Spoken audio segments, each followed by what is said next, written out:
Muy buenas noches a todos. La Escuela de Formación en Ingeniería y Tecnología Yachay les da la bienvenida a la conferencia Experiencias en la implementación de sistemas de protección sísmica para estructuras en Latinoamérica, a cargo del ingeniero Mario Lafontaine. Yachay es una escuela de formación con presencia en Latinoamérica que tiene como objetivo principal contribuir al proceso de formación de estudiantes y profesionales en ingeniería y arquitectura en temas y herramientas atingentes a la ingeniería estructural y sismo resistente. Les invitamos a visitar la página web y redes sociales de Yachay, donde podrán encontrar información sobre los próximos cursos y videos de las conferencias realizadas. Nuestro conferencista de hoy, Mario Lafontaine, es ingeniero civil de la Universidad de Chile, actualmente es socio y director de nuevas tecnologías de René Lagos Engineers, empresa internacional con más de 40 años de experiencia en el desarrollo de ingeniería estructural y sismo, mediante la cual ha participado en diversos proyectos localizados en regiones de alto riesgo sísmico como Chile, Perú, México, Ecuador y Bulgaria. El ingeniero Mario ha participado de numerosos comités de norma en Chile, entre los cuales se destacan el Comité DS60, encargado de implementar los cambios en el diseño de edificios de hormigón armado tras el terremoto de magnitud 8.8 del año 2010, la actualización a la norma de aislación sísmica NSH 2745 y el Comité de la futura norma de diseño basado en desempeño. Damos la bienvenida al ingeniero Mario Lafontaine y agradecemos a todos los asistentes por el interés en participar en esta conferencia. Les invitamos a realizar sus preguntas en la pestaña del chat, las cuales serán respondidas al culminar la presentación. Ingeniero Mario, la sala queda en sus manos. Muchas gracias. Un segundo para compartir mi pantalla.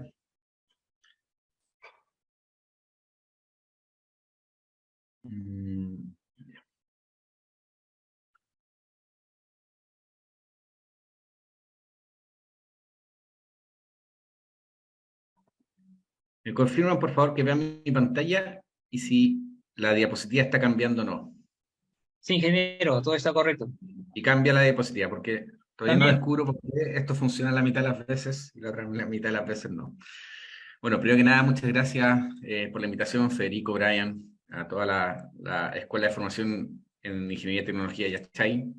Para mí es un agrado y un honor estar acá y poder presentar un poco nuestra experiencia en lo que es diseño de sistemas de protección sísmica en distintas estructuras en Latinoamérica.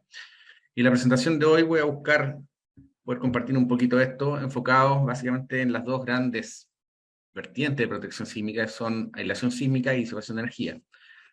Está un poco más cargado hacia el área de aislación sísmica, pero también hay un ejemplo de disipación de energía.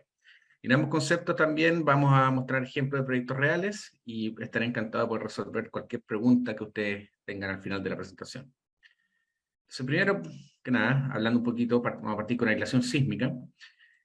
Como su nombre dice, y definiendo un poquito qué es el concepto de un edificio aislado sísmicamente, o qué son los aisladores sísmicos que conforman un sistema de aislamiento sísmico, estos, como su nombre lo dice, son dispositivos que buscan aislar la estructura del suelo. Y con el aislar nos referimos que cuando venga el terremoto, y nosotros sabemos como ingenieros que el movimiento horizontal es el que más daño ejerce en la estructura, la idea es que cuando venga este movimiento horizontal, este movimiento no se traspase hacia la estructura y la estructura queda aislada de esa fuente de energía. Por eso el nombre aislación.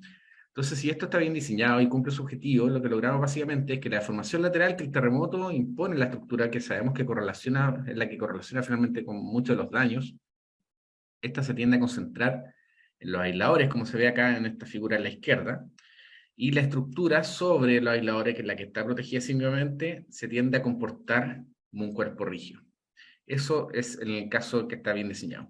Y esto se contrasta con el caso de una estructura tradicional, donde sabemos que el movimiento lateral finalmente se introduce o se traspasa, por así llamarlo, hacia la estructura, ocasionando heridas de entrepiso, heridas globales y con ello daño en la estructura.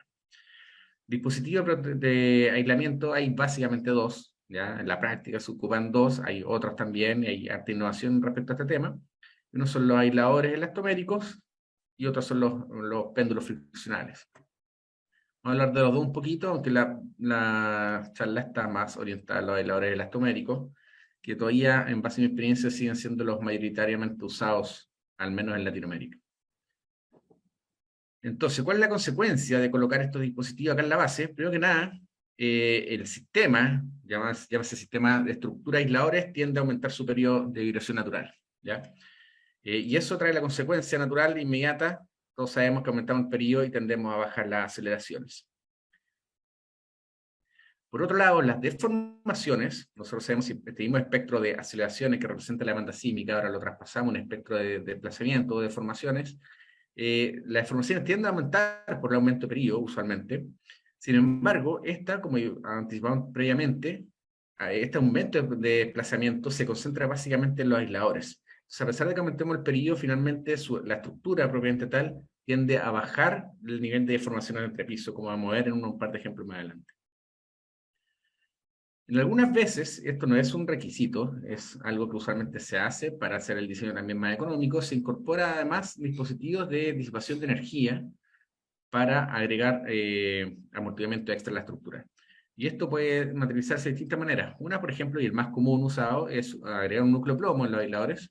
El plomo tiene la verdad un ciclo estérico bastante estable, recristaliza a temperatura ambiente, entonces es algo que puede dar un ciclo estérico. Vamos a ver a continuación unos ejemplos que finalmente disipa energía y agrega amortiguamiento. También se puede agregar aditivos en la goma, que básicamente lo que hace es lo que se denominan los aisladores de goma de alto amortiguamiento, y también en los dispositivos friccionales inherentemente tienen una componente de disipación de energía. Todos sabemos, si friccionamos cuando tenemos frío, friccionamos nuestras palmas de las manos, eso genera calor, que es la energía disipada del movimiento disipada como calor.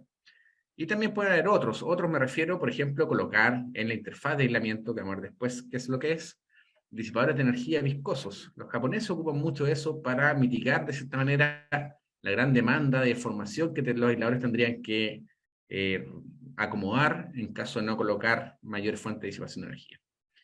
Y esto finalmente, este aumento de amortiguamiento, como nosotros sabemos, tiene dos efectos. No solamente disminuye las aceleraciones, sino que también disminuye las deformaciones. Ahora, esto no es tan directo en el caso de aislamiento sísmico, porque muchas veces el aumento, por ejemplo, cuando nosotros agregamos disipación de energía mediante la adición de un plomo, eso también tiende a aumentar la rigidez del sistema de aislamiento y por lo tanto tiene un efecto también sobre el periodo.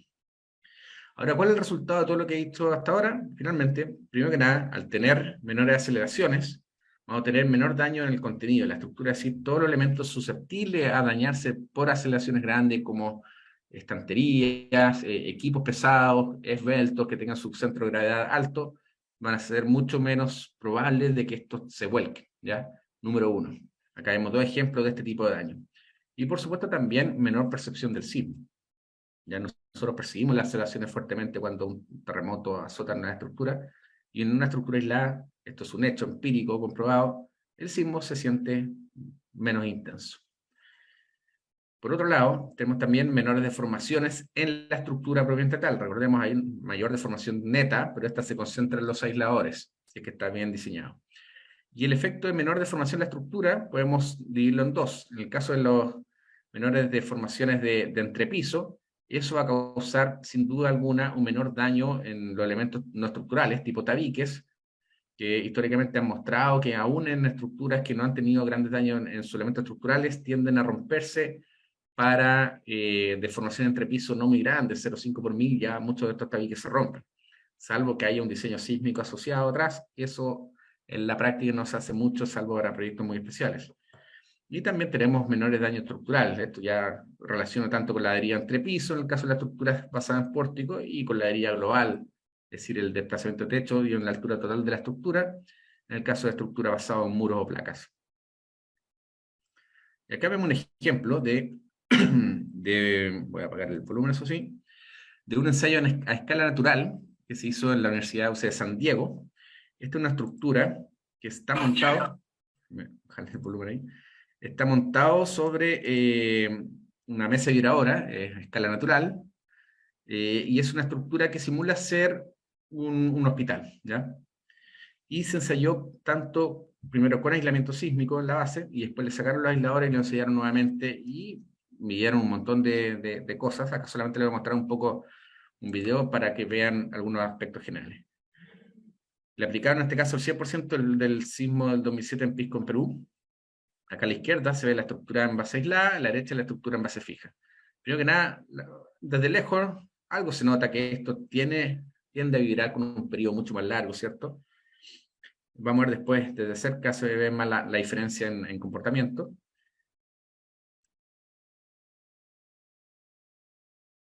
Acá vemos los aisladores, en este caso los proporciona una marca, yo no represento esa marca, pero ahí se observan cómo estos dispositivos son capaces de poder absorber una deformación muy grande, teniendo toda la estructura sobre ellos. ¿Ya? Se observa efectivamente que gran parte de la deformación que el terremoto le impone tiende a concentrarse en estos dispositivos. Y ahora, uno vista desde adentro, nuevamente el edificio en base aislada a la izquierda, el edificio en base fija a la derecha, y se observa ahí elementos susceptibles, por ejemplo, en este caso, volcarse debido a mayores aceleraciones, en el caso de la estructura en base fija.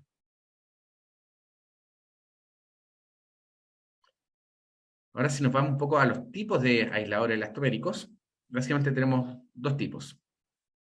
Perdón, los tipos de aisladores tenemos básicamente dos tipos.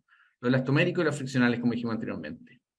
Vamos a repasar brevemente sus características y sus principales ventajas y desventajas de cada uno. En el caso de los aisladores elastoméricos, a su vez tenemos, podríamos decir, tres tipos.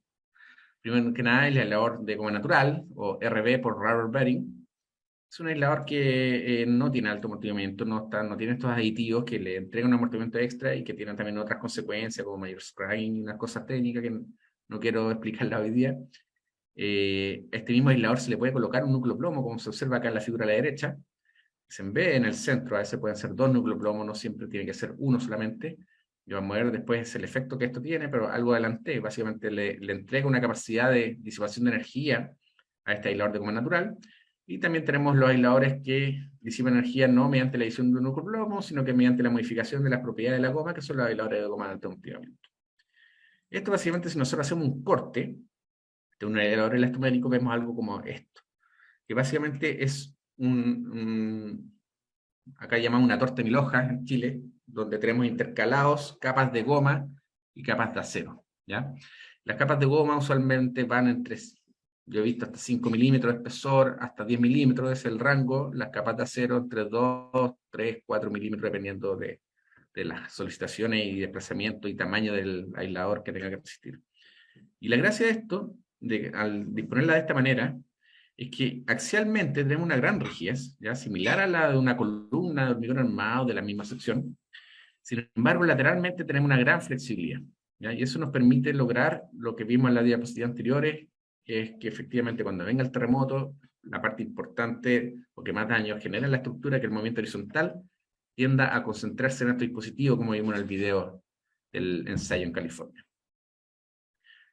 Ahora, si vamos un poquito más a características mecánicas de cada uno, en el caso de los aisladores de goma natural, y acá vemos un ciclo de histéresis. La histéresis básicamente es un ensayo cíclico de fuerza de formación, y graficamos eso que resulta y lo tenemos acá a la derecha.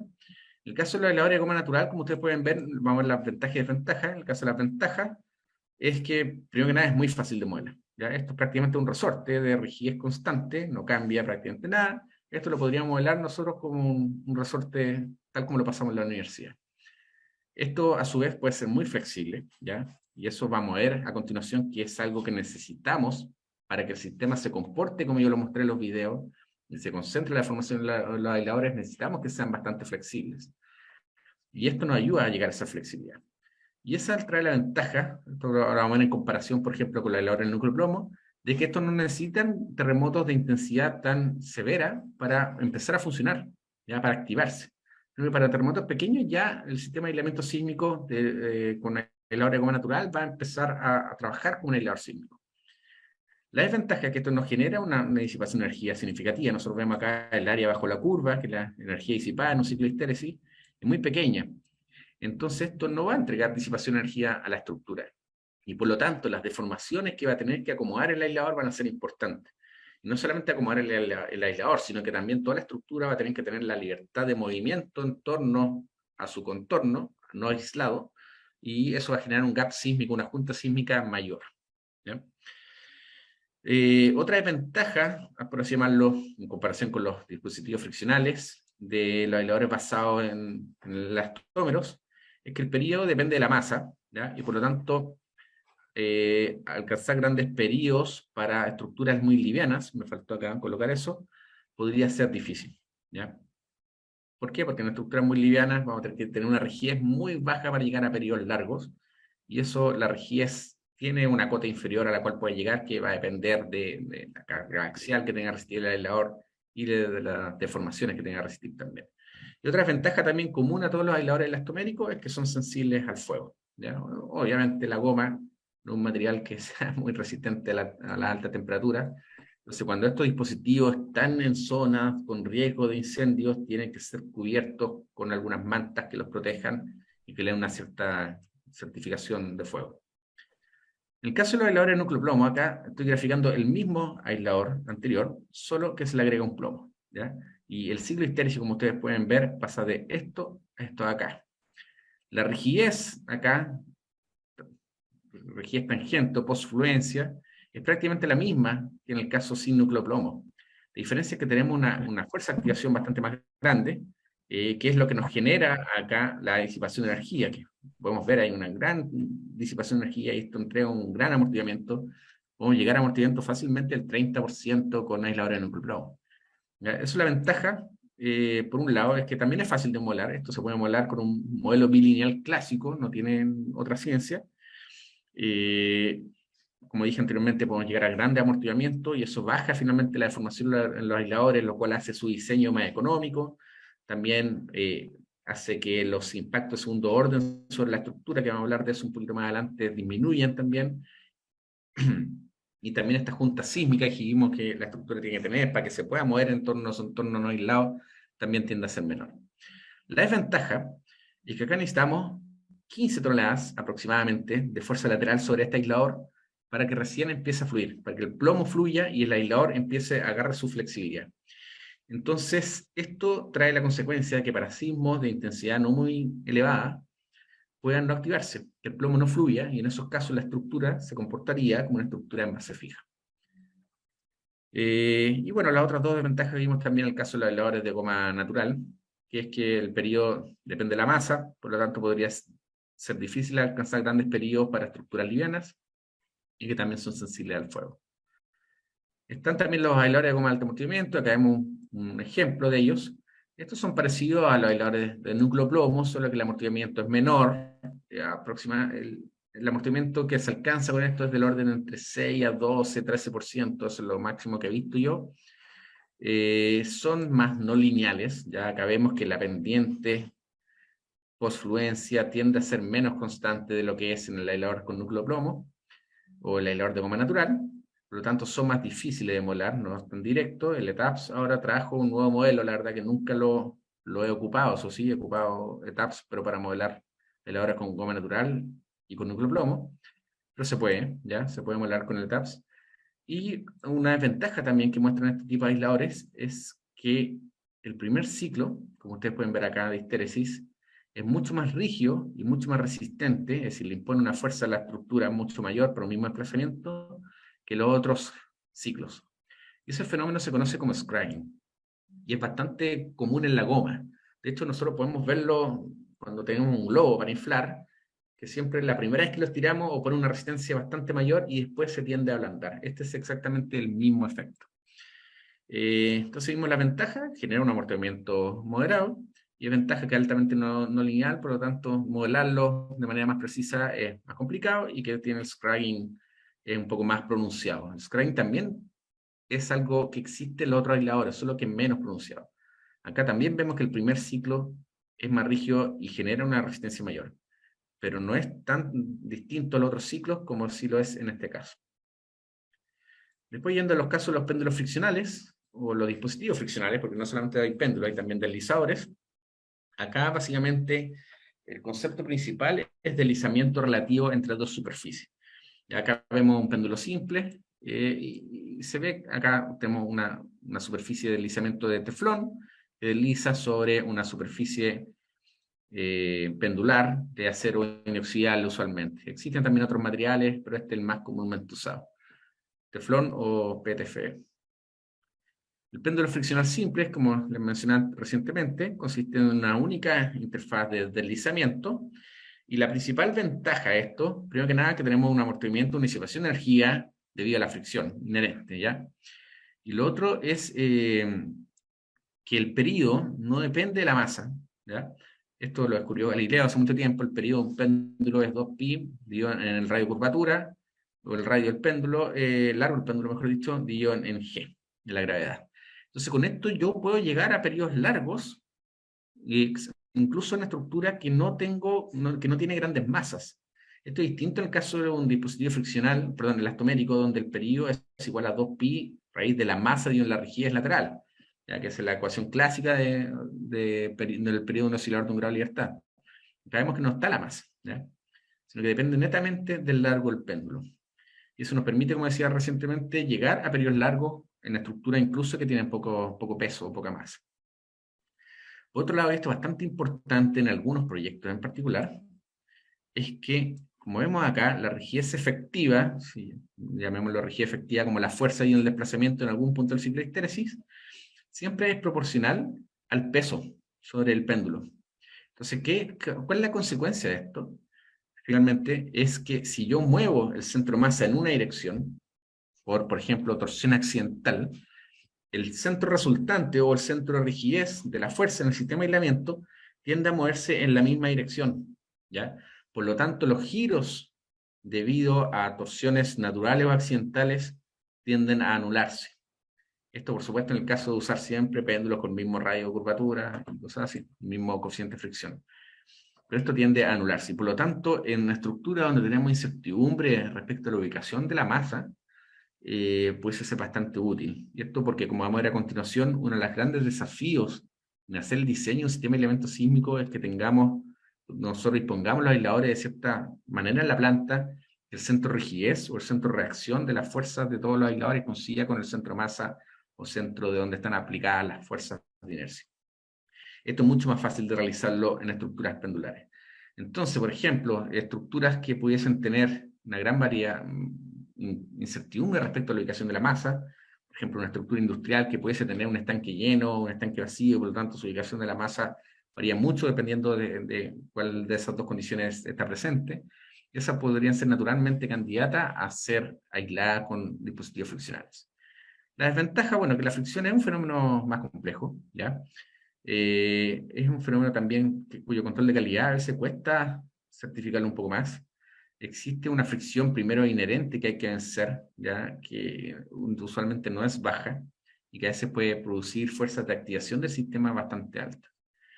Pero es una ventaja propia de la fricción, así como la goma también tiene sus propias desventajas, por ejemplo, al ser sensible al fuego.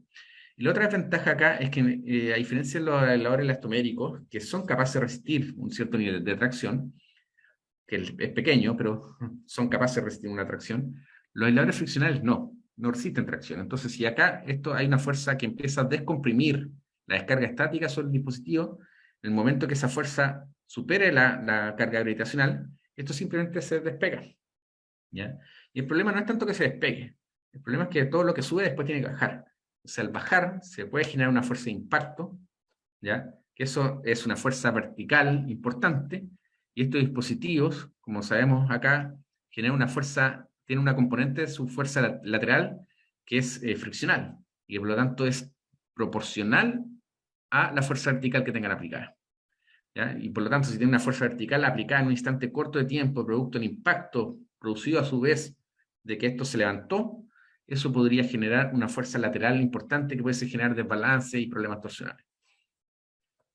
Están también los dispositivos de los friccionales dobles, ya que la única diferencia en la práctica es que en vez de tener una sola superficie de deslizamiento, tienen dos, ¿ya?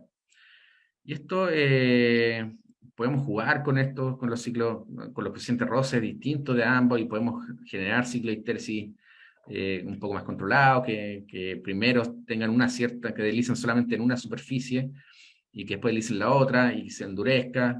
Tenemos un poco más de control.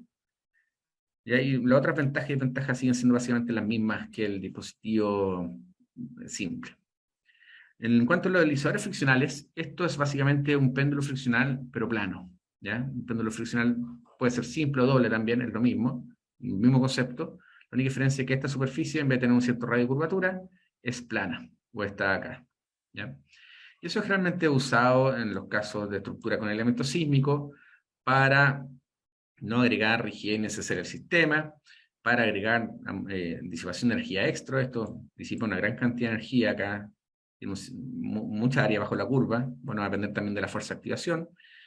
La desventaja, eso sí, es que al no aportar rigidez, que a su vez es una ventaja para poder llegar a periodos altos, periodos tangentes altos, estos no pueden ser usados de manera exclusiva. Es decir, yo no puedo tener una estructura en la cual le coloco solamente deslizadores. ¿Por qué? Porque al no tener una fuerza restitutiva que resente el dispositivo, esto podría quedar completamente deformado por un terremoto. No solamente completamente deformado, sino que podría tener deformación acumulativa durante el terremoto mismo y finalmente terminar chocando contra su entorno no aislado.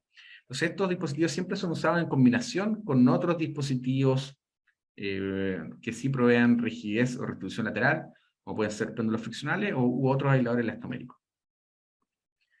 Ahora hablar un poquito de concepto de estructuración de edificios. Esto me interesa, porque son muchas cosas que a veces en los cursos de la universidad no se pasan con tanto detalle, ¿ya? Acá yo le voy a dar un enfoque un poco más práctico. Ese es el interés un poco en la presentación y también en el curso que posteriormente dictaré a finales de noviembre. Para estructurar un edificio, que siempre sabemos la estructuración uno de los aspectos más importantes en el desarrollo de un proyecto de estructura, para estructurar un edificio con aislamiento sísmico tenemos que diferenciar algunos conceptos, ¿ya? Que son la superestructura y la interfaz de aislación o interfaz de aislamiento. La superestructura, o apartado mejor con la interfaz de aislación, es lo que yo tengo acá marcado en rojo, que es justamente el plano horizontal donde se encuentran los aisladores sísmicos. La superestructura va a ser todo lo que está sobre ellos y es lo que está protegido sísmicamente. Es lo que va a vibrar con periodo alto, es lo que va a tender a comportarse como un cuerpo rígido, etc. La superestructura es lo que está bajo los aisladores y esto no está protegido sísmicamente, ¿ya? Esto se va a comportar como una estructura en base fija y no solo eso, sino que tiene que ser capaz de resistir toda la fuerza que los aisladores le transmiten a ellos. Y por lo tanto, muchas veces los códigos de diseño sísmico son bastante restrictivos respecto a los factores R, con lo cual nosotros podemos diseñar esta estructura, la subestructura en particular. En el caso de la norma 031 se exige un R1, es decir, un comportamiento elástico para la subestructura. En el caso de la norma chilena, la NSH 2745, se permitió un R un poquito mayor, un R de 1,5. Ahora, para poder estructurar un edificio con aislamiento sísmico, nosotros necesitamos saber primero que nada qué es lo que necesitamos para que el sistema de aislamiento funcione de la manera que nosotros queremos que funcione. ¿Cómo queremos que funcione? Que efectivamente cuando venga el movimiento lateral producido por el terremoto, este se concentre en los aisladores, como vimos en la figura acá, y no se traspase hacia la superestructura. Entonces, para eso va a suceder en la medida que los aisladores sean mucho más flexibles lateralmente que la flexibilidad lateral que de la superestructura. Ahora es un concepto cualitativo, ¿ya? Y igual es bien instituido. Si yo tengo una interfaz que es muy flexible lateralmente y yo la muevo lateralmente, la deformación va a tender a concentrarse en la interfaz que es más flexible, ¿cierto? Sin embargo, cuando nosotros diseñamos, tenemos que esos conceptos que cualitativamente son bastante claros, tenemos que darle algún sentido cuantitativo, ponerle un poco de número. Y ahí aparecen recetas de diseño que han sido usadas históricamente y que si bien no están talladas en piedra, es decir, no tenemos la necesidad de poder seguir, de tener que seguir la pie de la letra, son ciertas recetas que han demostrado ser al menos un buen punto de partida para iniciar los diseños.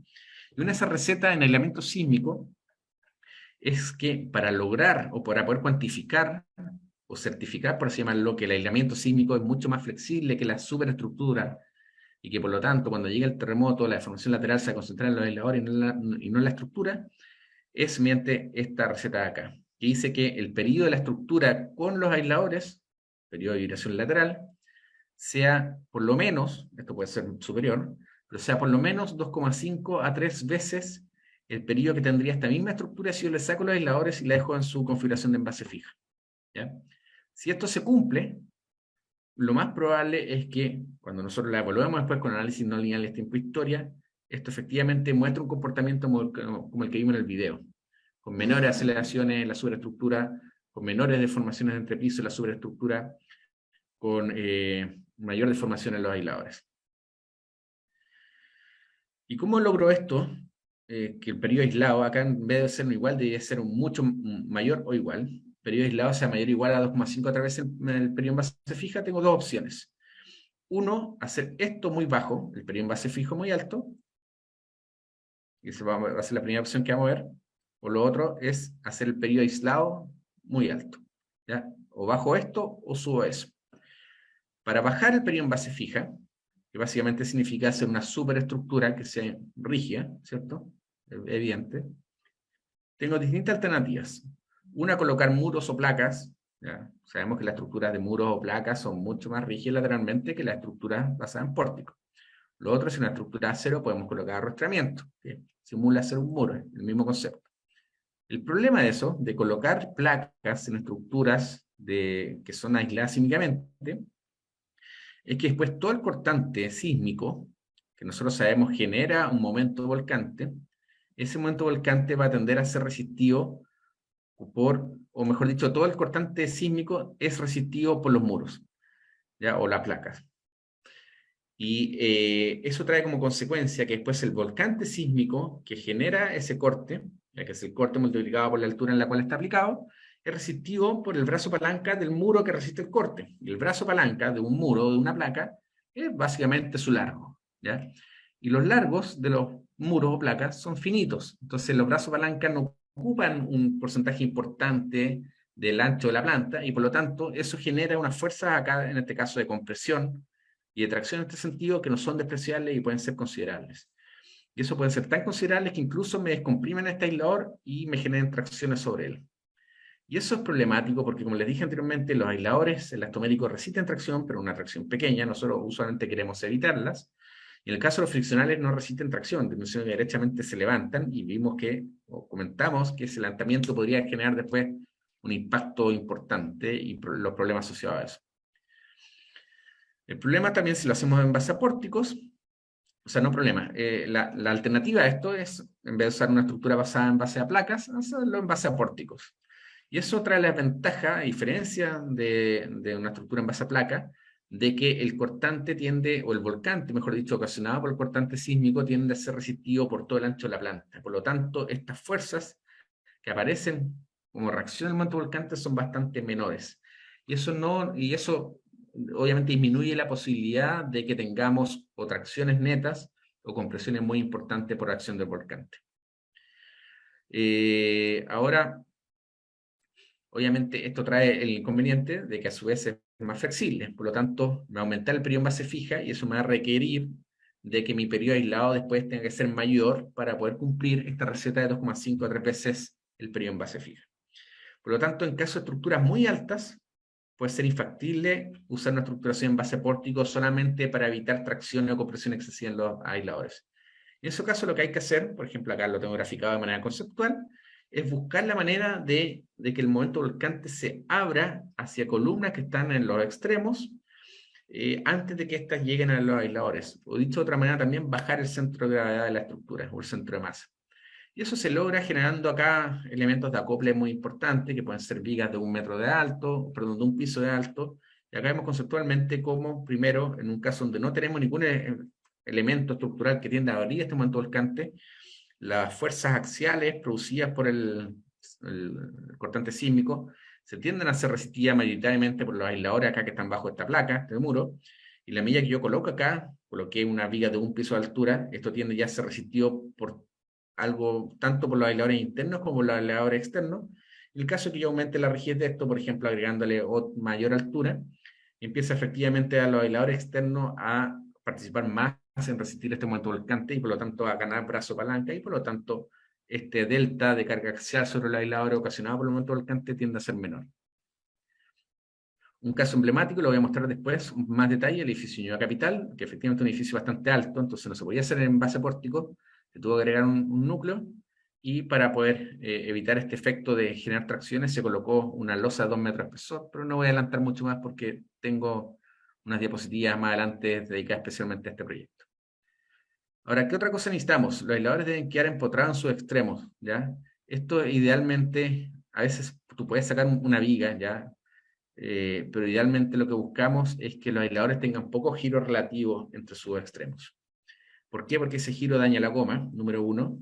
Y segundo también, se genera un efecto segundo orden en la estructura con aislamiento sísmico, en la cual que la estructura sin aislamiento es despreciable, pero acá no, porque toda la formación está concentrada en un solo nivel. Entonces la carga axial que viene por acá genera un momento de segundo orden que tiende a ser resistido si el punto de inflexión está al medio, que ocurre cuando ambos están empotrados, de manera igual por el nodo superior y el nodo inferior del aislador. Y para resistir esos momentos necesitamos estructura. Entonces, si nosotros no tenemos acá vigas, todo ese momento va a tener que tomarlo la columna. Eso puede ser no solamente generar flexibilidades en cuanto al giro de acá, es decir, que dañe la goma, sino que puede requerir una cuantía sobre la columna bastante importante. Hay casos en los cuales se puede omitir esta viga cuando esto es un pedestal, es decir, una columna mucho más baja, más robusta, que no tiende a trabajar tanto por flexión. En esos casos se puede evitar. Por otro lado, también hablamos de la junta sísmica. La estructura aislada va a tender a moverse como un cuerpo rígido, por lo tanto, todo el bloque se va a formar, no sé, 40, 50 centímetros, dependiendo de la amenaza sísmica y del amortiguamiento que nosotros leemos. Por lo tanto, si tenemos acá, por ejemplo, los aisladores bajo nivel de terreno y acá tenemos un muro de contención, nosotros tenemos que dejar acá un gap, ¿ya? Un espacio, una junta sísmica, para permitir que la superestructura se mueva y no choque contra el entorno aislado.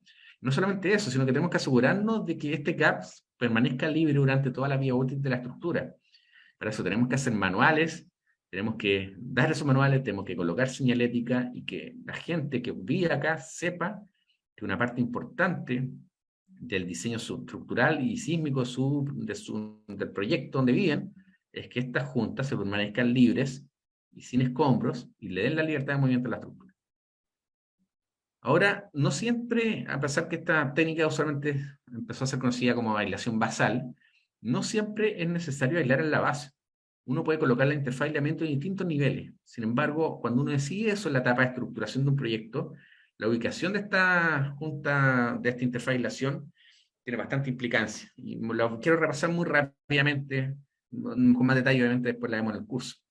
Primero que nada, si yo tengo una estructura, por ejemplo, acá de 4 pisos y 3 subterráneos, 3 sótanos, si yo coloco en la interfaz de aislamiento los aisladores abajo, por un lado voy a tener toda la estructura protegida sísmicamente, pero puede que los sótanos sean estacionamiento. Entonces, en ese caso, ¿qué sentido tiene, por ejemplo, proteger sísmicamente el estacionamiento? No tiene mucho sentido.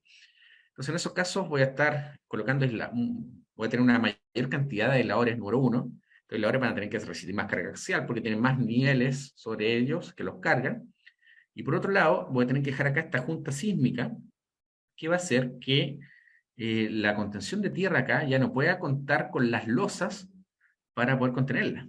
Las losas usualmente apuntalan el muro de contención. Entonces, el sistema de contención de tierra va a tener que funcionar mediante un sistema en voladizo, que es caro, ya no es fácil, especialmente cuando tenemos varios niveles.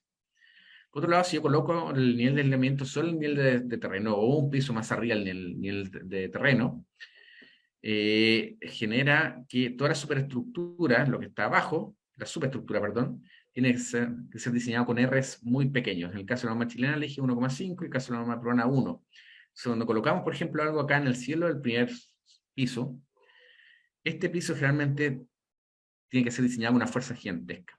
Por un lado, la fuerza de inercia de la masa que está sobre los aisladores, y esa no es tan grande porque vibra con un periodo bastante largo, pero la fuerza de inercia de este nivel de acá, que sí vibra con un periodo más corto porque no está sobre los aisladores, y la fuerza de inercia ocasionada por esa masa que vibra con un periodo corto, por lo tanto tiene una fuerza espectral importante, y esas fuerzas espectrales se reducen a su vez un R bastante pequeño, puede hacer que la estructura que yo necesite en este nivel sea bastante robusta y a veces muy antieconómica.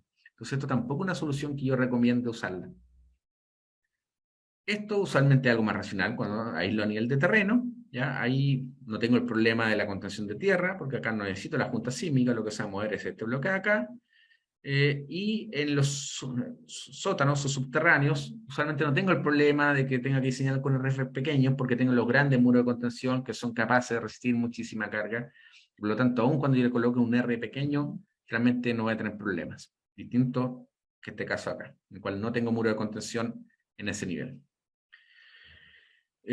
También cuando tenemos la caja de ascensores, por ejemplo, yo no puedo aislar todo en el primer piso y cortar los rieles de los ascensores, ¿cierto? ¿cierto? No puedo generar una interfaz de aislamiento, en este caso, en un solo nivel, tengo que generarla en 2 niveles, ¿ya? Y eso implica acá generar una doble columna para que este colgajo que queda acá efectivamente tenga la libertad de moverse lateralmente. O en algunos casos, cuando son pocos niveles, podemos dejar simplemente esto colgando y no apoyarlo sobre el aislador y quedan traccionados. También se puede. Podemos hacer también cosas como esta, generar una junta vertical acá. Esto nos ayuda a su vez a, si bien se nos genera acá un empuje compensado en la estructura de la derecha, un empuje de tierra me refiero, al menos tienes 2 crujías o 2 vanos para poder formar un pórtico que resiste a esto. No es un muro en cantilever, un muro en contención en voladizo. Entonces esto hace ya un poco más competitivo esta opción. Y bueno, también hay cosas mixtas como esto, que tiende a bajar el centro de masa y por lo tanto quizás evitar o limitar un poco la cantidad de tracciones que se pueden generar en los aisladores producto del momento volcante. También a veces es importante tener claro los impactos en arquitectura que tiene el poder incorporar un edificio con aislamiento sísmico. Y eso es básicamente que saber que los aisladores vienen con un paquete que se come el proyecto de aislamiento, que no es pequeño, ¿ya? Los aisladores de partida tienen generalmente entre 30 y 50 centímetros de alto. Eso va a depender de la demanda de desplazamiento que tengan mayoritariamente y del periodo que nosotros queramos llegar. Cuando queremos llegar a periodos altos necesitamos colocar aisladores más esbeltos, empiezan a ganar altura. Tenemos también una viga, como vimos, sobre los aisladores y una viga bajo los aisladores, que esta usualmente van entre una altura entre 50 y 70 centímetros. Entonces, finalmente, sumando y restando todo, llegamos a un paquete que mide entre 1,5 a 2 metros, que es extra, que no existiría en el caso de que la estructura no tenga aislamiento sísmico. Y eso obviamente involucra el proyecto arquitectónico que tiene que acomodar esto y pierde un poco la altura del proyecto, la altura útil. Otra cosa importante, y este impacto sobre las instalaciones, sobre las otras especialidades, es que toda instalación que cruce la interfaz de aislamiento tiene que ser capaz de poder acomodar esta gran deformación que se va a generar, que pueden ser 50 centímetros. Si ustedes no, o mejor dicho, si las instalaciones no consideran esto, lo que va a pasar es que estas se van a romper cuando hay un terremoto. Y hay muchísimas soluciones para piping, para escalería eléctrica, hay un montón de soluciones que pues, se pueden ocupar, que básicamente son formas de poder acomodar estas formaciones. Ese es básicamente el desafío de las instalaciones. Ahora quiero ver también, mostrar un poco el impacto que tiene la distribución en planta de los aisladores. Y esto para mí es una de las partes más importantes en el diseño de una estructura con aislamiento, por un lado, y también la más entretenida, donde realmente usted se siente como ingeniero. Y acá voy a mostrar un ejemplo no voy a decir el paso a paso cómo hacerlo, porque eso obviamente es una clase por sí solo, pero sí quiero mostrar un ejemplo de impactos que podría tener 2 distribuciones en planta de los aisladores de manera distinta. Acá tenemos, por ejemplo, una estructura que tiene 6 niveles, ya que tiene 38 columnas, y se colocan una columna bajo cada aislador, tiene un peso sísmico de 16.513 toneladas y un periodo en base fija de 1,1 segundo. Entonces nosotros podríamos decir que queremos un periodo objetivo que sea 3 veces este periodo en base fija, que es la receta que habíamos hablado anteriormente, de tal manera que efectivamente cuando venga el terremoto, la deformación lateral se concentre en los aisladores.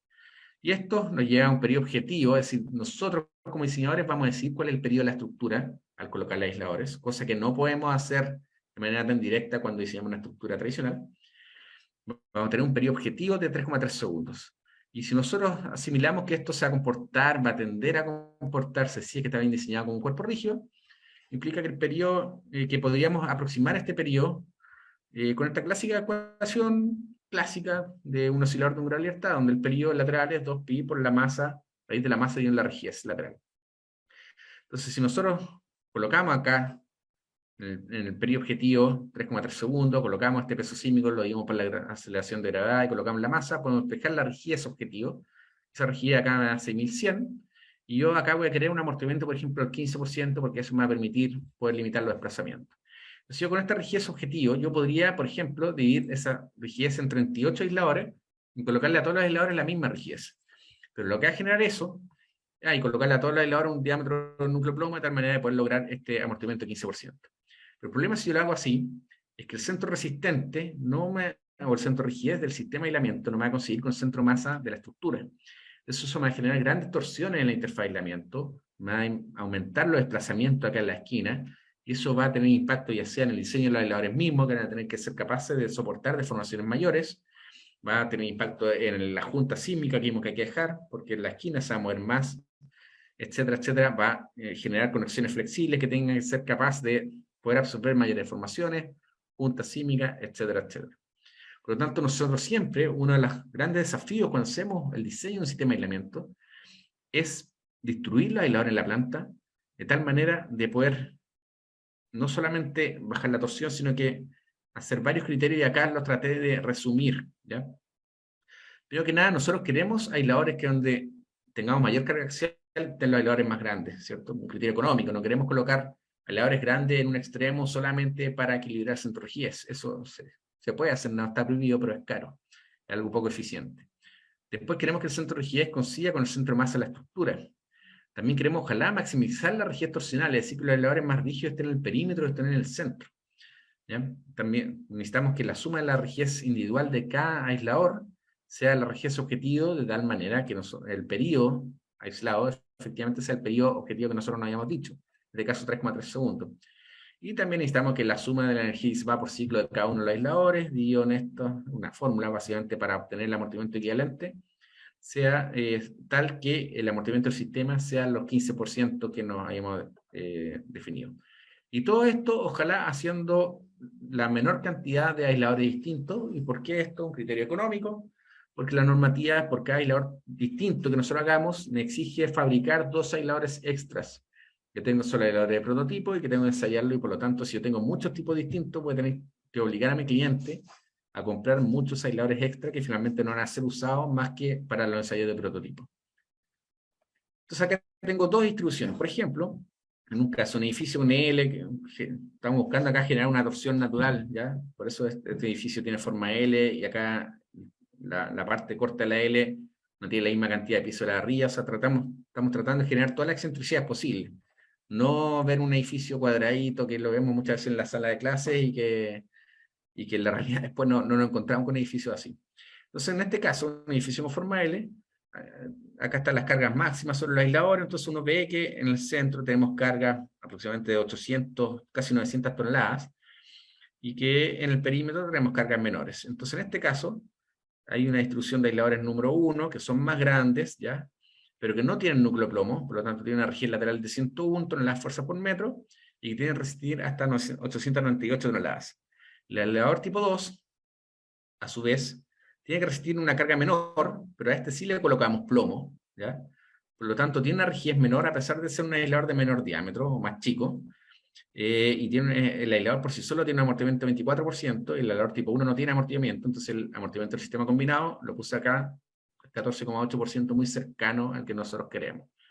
Y en este caso, si sumamos la rigidez de todos los aisladores, llegamos muy parecido a los 6100 de rigidez objetivo que queríamos. Por lo tanto, el periodo de la estructura aislada efectivamente sería como 3,3 segundos. En este caso, hemos colocado los aisladores acá tipo 2 en el perímetro. De esa manera generamos una mayor rigidez torsional, generamos también mayor disipación de energía, porque el perímetro siempre se mueve un poco más que el centro, y hemos logrado equilibrar un poco el centro de rigidez del sistema de aislamiento con el centro de masa de la estructura, hasta llegar a excentricidades menores al 1%. Estas son excentricidades naturales. Después la norma te obliga a agregar un 5% de excentricidad accidental extra. Y acá tenemos otra configuración, ¿ya? En el cual la distribución es parecida, solo que en este caso los aisladores con núcleo de plomo lo hemos colocado en el interior, en los números 1, ¿ya? Y por lo tanto la rigidez pasó acá del tipo 1 de 101 a 270, porque ahora tiene plomo. El plomo agrega rigidez efectiva. Y el aislador tipo 2, que está en el perímetro, se hizo bastante más pequeño, sin núcleo de plomo, y llegó a 105. La propiedad global del sistema de aislamiento, es decir, la rigidez del sistema, es prácticamente la misma. El periodo al cual llegamos, por lo tanto, es prácticamente el mismo. El amortiguamiento al cual llegamos es el mismo. Sin embargo, veamos cómo fue la respuesta lateral, tanto translacional como rotacional, cuando hasta ambas soluciones le empezamos a colocar registros de aceleración y evaluamos esto con un tiempo de historia no lineal. En el caso de la alternativa A y la alternativa, perdón, acá debería decir B, la B es esta, la A es esta. En ambos casos tenemos una deformación en el centro de rigidez del sistema de aislamiento muy similar, 22,7 centímetros y 22,6. Y eso es razonable y es esperable porque en ambos tenemos un amortiguamiento similar. Sin embargo, el desplazamiento total máximo, una vez aplicado todas las torsiones accidentales, en un caso aumenta de 22,7 a 24,1, es decir, un 6%, y en otro caso aumenta de 22,6 a 27,12, es decir, aumenta un 20% más la deformación. Y eso es mayor en la alternativa B que en la alternativa A, exclusivamente por la diferencia de rigidez torsional. En este sistema, al colocar los dispositivos más rígidos en el interior, genera una menor rigidez torsional del interfailamiento. En este otro caso, que tenemos los aisladores más rígidos en el exterior, a pesar de que las propiedades efectivas del sistema, llámese rigidez efectiva como amortiguamiento efectivo, son los mismos. Sin embargo, el comportamiento fue superior en este caso acá.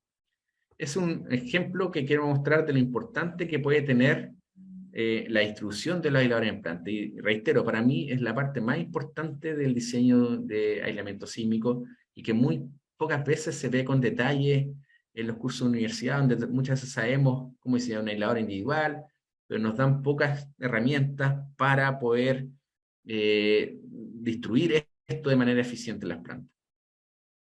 Vamos a ver acá un ejemplo, caso real, que les mostraba anteriormente, el edificio Nueva Capital, es de Armas, Mobiliario de Armas, un edificio, estos chicos son de oficina, y estas dos torres, 33 niveles, son 29 pisos sobre cota cero, y 4 pisos en el sótano, son residenciales. Esto es un suelo rígido, tiene una velocidad de corte entre 500 y 900 metros por segundo, el peso de toda la superestructura son 40.000 toneladas, y tiene una altura de 90 metros. Este es uno de los edificios residenciales más aislados, más altos de América, incluyendo Estados Unidos. Entonces, en su momento, bueno, los arquitectos fueron empresas Armas, nosotros hicimos la ingeniería estructural, en este caso el diseño del sistema de aislamiento lo hizo Rubén Brochek y asociados, y la revisión por pares la hizo IS Ingeniería. Y en su momento, una de las grandes cosas, como les mencioné anteriormente, una de las decisiones más importantes que uno tiene que tomar es dónde colocar la interfailamiento. Entonces, en este caso, obviamente lo que se quería proteger eran las torres altas. Acá se buscó primero colocar el interfailamiento a nivel de terreno, ¿ya? El problema es que generaban dos torres independientes, muy esbeltas entre sí. Después se evaluó acá colocar los aisladores en la base, y eso encarecía mucho la solución porque ya teníamos que ocupar mucho más dispositivos, ¿ya? Y aparte los dispositivos estaban bastante cargados y protegían los edificios de oficina, que no necesariamente era intención del cliente darle la protección a eso, sino que el plus que le quería dar era a los edificios residenciales, que eran las torres grandes. En este caso, el periodo en base fija era 2,5 segundos, ¿ya? Que no es pequeño.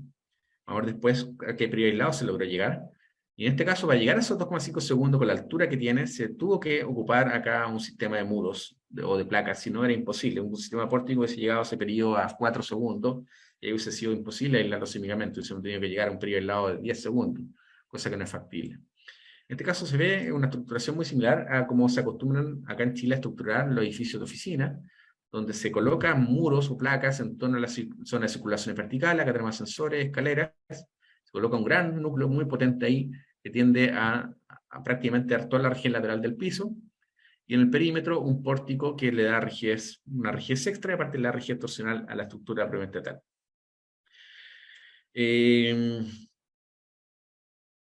Acá abajo, algo, bueno, no lo mencioné, pero finalmente lo que se hizo es aislar en la base, ya como se ve acá, pero generar una junta en torno a su entorno aislado, es decir, no aislar toda la estructura, sino que solamente la proyección de las dos torres. Y eso disminuyó la cantidad de aisladores que se necesitaban. Acá se ve la planta, el sistema de aislamiento, donde tenemos los aisladores tipo C, que tenían que ser capaces de resistir hasta 4.000 toneladas, que no tienen núcleo plomo, que están en el interior, y acá todos los aisladores del perímetro, que son tipo A y tipo B, estos sí tienen núcleo plomo, y obviamente, como les mencioné anteriormente, están en el perímetro. De esa manera maximizan, uno, la energía disipada, y dos, también maximizan la rigidez torsional del sistema. Y acá, para poder evitar las tracciones sobre los aisladores, debido a que tenemos un elemento muy rígido, que son estos núcleos, que obviamente se llevan todo el cortante sísmico en ambas direcciones, y que por lo tanto, después, si no hacíamos nada, todo el momento volcante ocasionado por ese cortante sísmico que resiste los núcleos, hubiesen tenido que ser resistidos por estos aisladores de acá, los que estaban bajo ese núcleo, que tienen un brazo de palanca pequeño, y por lo tanto hubiese sido imposible evitar que estos aisladores se traccionen.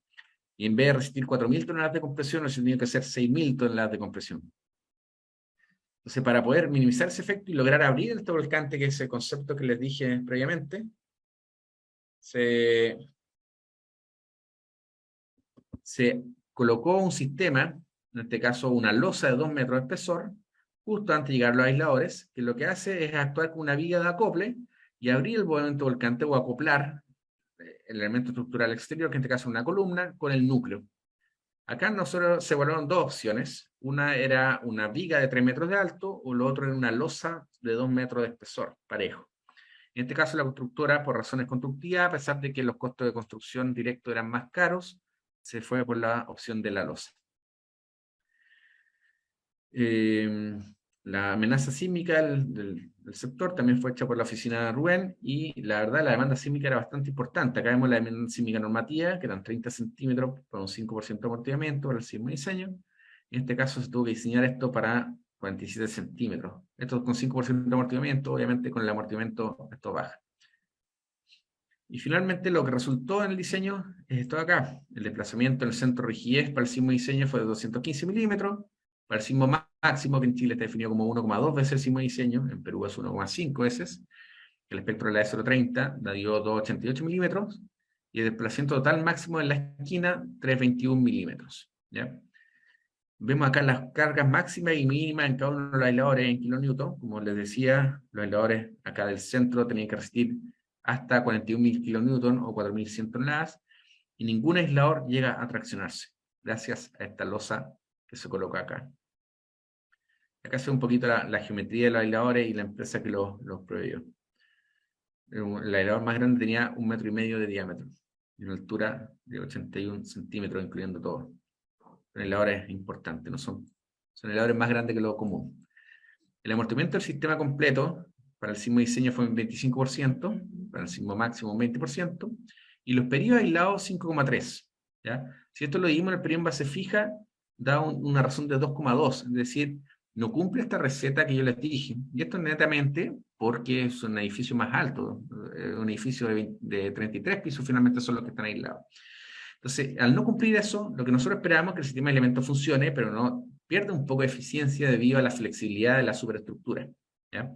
Y eso es lo que vamos a ver a continuación, y es lo que apareció cuando empezamos a chequear las derivas de entrepiso normativas, ¿ya? Que en Chile se medían para las fuerzas de diseño proveniente tal, no multiplicándolas por 0,65R o 0,85R como en el caso de la norma peruana. Entonces eso a veces genera comparaciones un poco injustas, pero bueno, es lo que la norma pide. En este caso la normativa nos permitía una normativa máxima de 2,5 por 1000. Y acá tenemos casi una herida en la mitad del piso de 3 por 1000, por lo tanto tenemos que rigidizar la superestructura. ¿Cuál es la alternativa? Primero que nada, necesitamos rigidizar. Uno siempre piensa en agregar un poco más de estructura. Sin embargo, si vemos acá la planta arquitectónica y la silueta de los elementos estructurales, la verdad que se ve que no habían opciones, no había espacio para agregar más estructura. Lo segundo, quizá aumentar la estructura, la dimensión de la estructura que ya existe, que es una forma que algo va ganando rigidez de manera marginal, ¿ya? Y aún así también iba a reducir el espacio disponible, que ya no era mucho. Y en este caso lo que se hizo para poder ganar la rigidez necesaria fue generar, en la dirección en la que necesitamos, que era en esta dirección de acá, generar unas vigas de acople de un piso de alto en el techo, que es básicamente un concepto que se conoce como outrigger. Justamente lo que hace es involucrar a las columnas del perímetro, que normalmente son estáticas, no aportan rigidez lateral. De esta manera sí acoplan el núcleo muro con estas mismas columnas o machones, y genera una rigidez extra, que en este caso fue justo la necesaria para bajar la adherida entre piso al límite normativo que teníamos. Y después evaluamos la respuesta con un análisis de tiempo historia no lineal y vemos la diferencia de adherida entre piso en el caso de la estructura aislada con la estructura no aislada. Se observa una gran reducción en ambas direcciones, una reducción que es del orden de 80%. Esta reducción fue solo el 80% y no 90%, por ejemplo, por efecto de la flexibilidad de la superestructura, debido a que era una estructura con 33 pisos, aislados. Normalmente en edificios de aislamiento esta reducción es del orden del 90% fácilmente. En cuanto a las aceleraciones, acá vemos el perfil de aceleraciones para todos los pisos. Llegamos casi a 1,1 G en el techo. Sin embargo, en la estructura aislada, la aceleración es mucho más baja incluso que la aceleración del terreno. Ya tenemos máximo acá en el techo del orden de 0,17 G. Es decir, en este caso las reducciones promedio eran del orden de 85%. Acá tenemos un video, está simulado con ETAPS. Esta es la estructura sin elemento sísmico, esta es la estructura aislada en ambas torres, para un registro en particular. Obviamente esto está modelado lineal elástico, lo cual no es tan cierto en el caso de la estructura en base fija, porque va a haber daño, va a haber histéresis, pero sirve para efectos de poder comparar respuestas y poder comparar peras con peras. Y acá podemos ver que no solamente la intensidad del movimiento, sino que la frecuencia del movimiento, o acá el periodo es mucho más largo. Esto tiende a tener un movimiento un poco más suave comparado con el caso de la estructura sin aislamiento. En este caso todavía no agregamos los outriggers que eran acá, un video previo. Y ahora pasando a disipación de energía, esto va a ser un poco más rápido, no piensen que estamos en la mitad de la presentación, no, es como unos 20 minutos, estimo yo. 20 minutos. En el caso de la disipación de energía, el concepto es un poco distinto. En el aislamiento nosotros estamos tratando de evitar la energía sísmica entre la estructura. En el caso de la disipación de energía no estamos tratando de evitar eso, sino que la dejamos que entre, pero colocamos ciertos dispositivos especialmente ubicados en ubicación estratégica en la estructura y con características particulares de tal manera que estos dispositivos capturen la energía y después la disipen, ¿ya? Estos siempre aumentan el amortiguamiento de la estructura y pueden o no pueden agregar rigidez también, va a depender del dispositivo. Voy a hacer un breve repaso de cada uno de ellos. Primero que nada tenemos los dispositivos viscosos, donde la fuerza es netamente proporcional a la velocidad, que generalmente tienen un ciclo de histéresis de esta manera, ¿ya?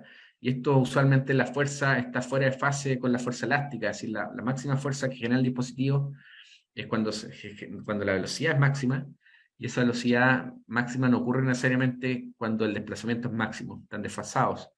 Por lo tanto, no aportan rigidez, ¿ya? Otro lado, tenemos también los disipadores viscoelásticos. Acá vemos un ejemplo, que es una viga de acople que desarrolló una empresa que se llama Kinética, en el cual genera acá distintas capas de acero unidas entre sí en una viga de acople que sabemos que amplifica el movimiento, tiene una amplificación cinemática, y tenemos acá distintos materiales viscoelásticos uniendo distintas placas de acero. Entonces acá se produce una gran disipación de energía que tiene una forma de histéresis de esta manera, y que se puede usar, por ejemplo, en vigas de acople, se puede ocupar también en otros tipos de dispositivos, en diagonales también se puede hacer viscoelástico, pero el más común, el que yo he visto por lo menos, es este de acá. Ahí se ve, la viga de acople tiene la gracia que si el techo se forma 1, la viga de acople se forma, por ejemplo, 3. ¿Ya? Hay una amplificación dinámica, cinemática, perdón, y eso maximiza la disipación de energía que ocurre en esta viga especialmente. Y vemos que se pueden lograr ciclos de histéresis bastante, con mucha disipación de energía. Si comparamos esto a la histéresis que obtendríamos una viga de acople de hormigón armado, concreto reforzado tradicional, que tenemos el efecto del pinching, donde esto se tiende a ir hacia el origen, y por lo tanto la disipación de energía es mucho menor. Tenemos también los disipadores HADAS o TADAS, que son básicamente disipadores metálicos, es decir, que disipan por plastificación del acero, y que en estos casos, estos dispositivos, la característica que tienen es que tienen una forma que está determinada de cierta manera de que la plastificación se ocurra en toda la placa y no solamente en una porción de la placa. Entonces, de esa manera maximizan la energía disipada. HADAS o TADAS, la única diferencia es la forma de esto. Si este acá es un TADAS, y cuando es simétrico va hacia el otro lado, es un HADAS, como este acá, por ejemplo.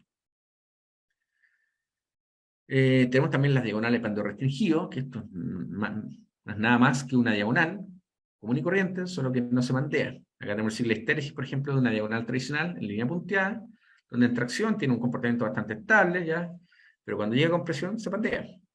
Y al pandearse pierde resistencia, se daña, y por lo tanto la energía disipada acá y la energía remanente también es bastante más pequeña. En las diagonales pandeo restringidos se genera acá un elemento extra que se coloca en torno al elemento, pero no se adhiere a él. Por lo tanto, este elemento, encamisado, no agrega resistencia en rigidez al elemento, pero evita la forma de pandeo principal del elemento. Por lo tanto, las formas de pandeo posibles que este casing le permite, no solamente forma de pandeo mayores que necesitan muchísimo mayor fuerza para ocurrir. Eso básicamente hace, la consecuencia final, es que la resistencia en compresión sea prácticamente la misma que la resistencia en tracción. Es decir, logramos evitar el pandeo. Y esto, incluso en compresión a veces resisten un poquito más. Esto básicamente se pueden llamar disipadores de energía. Hay algunos países donde no lo llaman disipadores de energía porque son simplemente histéresis, ya, es decir, disipa energía por daño. Y acá vamos a ver un ejemplo de un edificio. Se desarrolló el proyecto en Perú, en Miraflores, un edificio oficina de 11 niveles y 4 sótanos, de la empresa, el cliente, el mandante, Ingeco, se hizo relados ingenieros, la ingeniería, son 7.000 metros cuadrados, y la estructura era básicamente así. Esto, bueno, como ustedes sabrán, muchas veces en Perú tenemos estos grandes muros que dan una rigidez muy importante en una dirección, son muros adosados a los vecinos. Sin embargo, en la otra dirección, en este perpendicular, el edificio era mucho más flexible, ¿ya? No tiene estos grandes muros, no aportan gran rigidez, y por lo tanto las derivas de entrepiso, este muro acá, o este edificio en la dirección X, están justo bajo el límite de la norma 030, que es 7 por 1000. Por lo tanto, el cliente decidió evaluar una opción con disipadores de energía. Obviamente lo íbamos a colocar en la dirección flexible, y obviamente los candidatos a poder colocarlo son las dos fachadas, la elevación 2 y la elevación 1. Acá tengo unos parámetros dinámicos, el periodo de la estructura en esta dirección es 1,45 segundos, sacamos un H partido en T, que es un buen indicador de la rigidez lateral del edificio, era 25, se diseñaba con un R igual a 6, y teníamos las derivas, como le mostré recientemente acá, justo bajo el límite. Entonces acá, primero evaluando ya, ¿qué es lo que colocamos? Si colocamos un HADAS, por ejemplo, vamos a estar agregando no solamente dispersión de energía, sino también rigidez. Y eso va sin duda a disminuir el desplazamiento, pero puede eventualmente aumentar la fuerza o el corte que pasa hacia la estructura. Eso, perdón, eso es el caso de no un HADAS, sino que de una diagonal arrastrar común y corriente, ¿ya? Un arrastramiento metálico tradicional. Agregamos rigidez, no agregamos amortiguamiento, por lo tanto disminuimos el desplazamiento producto de la rigidez extra, pero el aumento de esa rigidez extra finalmente aumenta el corte elástico, y aumenta el corte que pasa hacia la estructura. Por otro lado, los sistemas que agregan amortiguamiento y rigidez, como los HADAS que les mostré anteriormente, o la diagonal de bando restringido, obviamente aumentan rigidez, pero al aumentar amortiguamiento, nosotros no sabemos si eso va a eventualmente va a compensar el aumento de corte por el aumento de rigidez. Entonces, en estos casos siempre tenemos una disminución de desplazamiento, pero podemos tener una disminución o aumento de corte, no es tan directo. Y en este caso, como vimos anteriormente, los dispositivos viscosos netamente disminuyen ambos, ya sí o sí, disminuyen el desplazamiento y disminuyen la aceleración.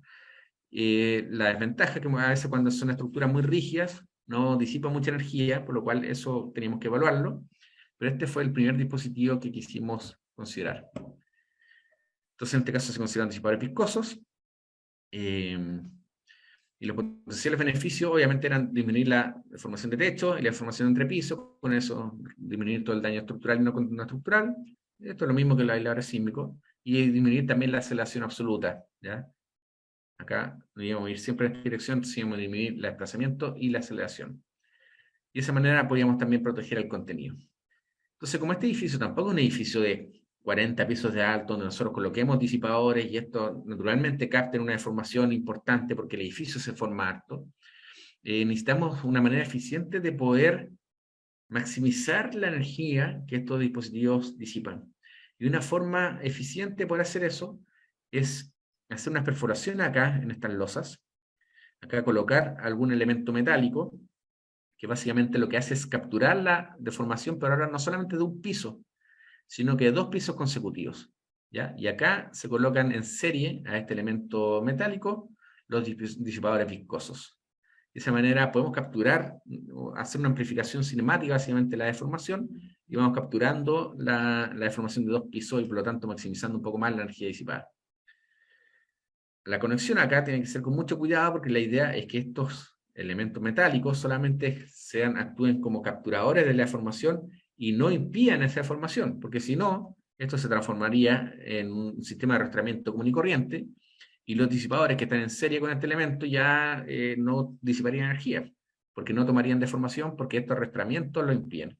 Entonces eso se materializó en este caso mediante una canal que tiene unos conectores en la losa o en la viga arriba, y este canal lo único que hace acá es dar estabilidad fuera del plano a estos chevrones metálicos para evitar que se salgan fuera del plano, pero no restringen o no conectan con la estructura metálica propiamente tal. De esa manera, toda la deformación está obligada a irse al elemento débil, que en este caso es el disipador.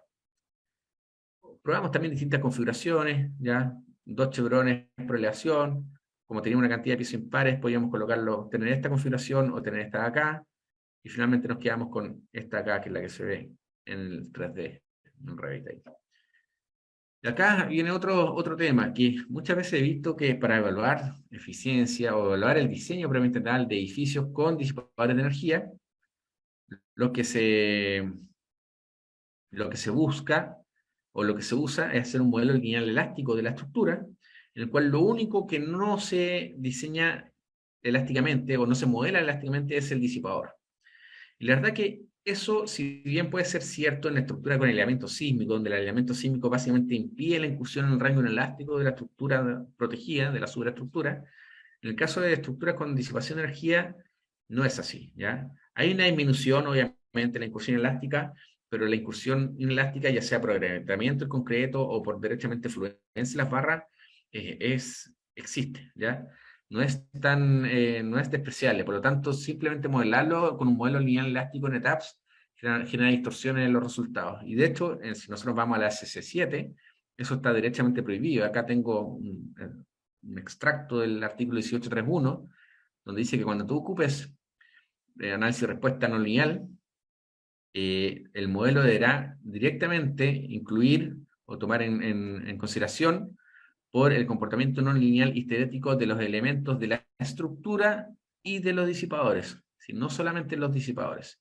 Entonces, para eso nosotros hicimos un modelo no lineal de la estructura completa, ya se hizo en Perform 3D, y se hicieron 2 modelos, uno sin disipación de energía, es decir, la estructura en hormigón armado propiamente tal, y otro con disipación de energía, en el cual agregamos tanto estas diagonales como los disipadores para poder comparar un poco la respuesta y ver si efectivamente estamos reduciendo la vulnerabilidad sísmica y toda la respuesta sísmica con la adición de estos dispositivos. Acá modelamos no linealmente prácticamente todo, las vigas, el comportamiento flexural de las vigas, el comportamiento flexural acoplado con el comportamiento axial de las columnas, todo el comportamiento también la flexocompresión de los muros mediante modelos de fibra, los otros mediante modelos de rótulas plásticas y los disipadores. Todo el comportamiento en cortes fue modelado elástico porque nosotros vamos a diseñar para que efectivamente permanezca elástico. No queremos que, por ejemplo, las placas fallen a corte. Entonces acá ocupamos, en base a recomendaciones de diseño de distintas guías de modelación lineal, como la de Los Ángeles, el TBI, ocupamos propiedades esperadas para poder estimar más o menos un comportamiento realista del edificio, no necesariamente propiedades de diseño. Acá mostramos las curvas del concreto confinado y no confinado. Acá la curva del acero, ¿ya? Una trilineal ocupamos, en este caso ocupamos el modelo Satsy-Gu y Raspberry. En el caso de los muros, las placas, consideramos modelos de fibra, que básicamente es que cada elemento acá se discretiza en fibras que son de concreto y fibras que son de acero, y cada una de estas fibras tiene asociada una curva constitutiva, una curva histerética del material propiamente tal, y por lo tanto el programa, aplicando ciertas hipótesis, como la hipótesis de NUI para cada elemento, puede finalmente construir la rigidez no lineal del elemento completo. Esto es todo un tema, ya es un tema, un curso independiente. Acá solamente quiero introducir el concepto. Y en los casos de las columnas y las vigas se usaron modelos de plasticidad concentrada, basándonos básicamente en las capacidades, obteniéndola a partir de la norma de 0,60, así, muy similar, y las capacidades de formación, por ejemplo, cuánto puede rotar plásticamente una viga hasta que empiece a degradar su resistencia, y cuánto es su resistencia residual, y cuánto es su capacidad de formación última, lo sacamos de ASC 41, que es una librería donde existen muchísimos componentes. Los disipadores, acá en este caso en particular, lo ocupamos con cociente alfa 0,3. Eso permite que la curva fuerza-velocidad del dispositivo sea de este tipo, es decir, que alcance fuerza para velocidades no tan altas, lo cual usualmente es bastante adecuado para estructuras habitacionales que son rígidas, ya que no van a alcanzar grandes velocidades, y por lo cual si nosotros queremos fuerza, que vayan, obviamente disipen energía, y que esas fuerzas sean considerables, necesitamos que se desarrollen a velocidades no tan altas. Como les decía, estas fueron las normas utilizadas. A ver cómo estamos en el tiempo, estamos bien. Se ocuparon en este caso 3 pares de registros compatibles con el espectro de diseño de la zona y lugar donde está el terreno. Acá puse zona 4, pero es zona 3, pero es zona 4. Es Lima, suelo tipo S1.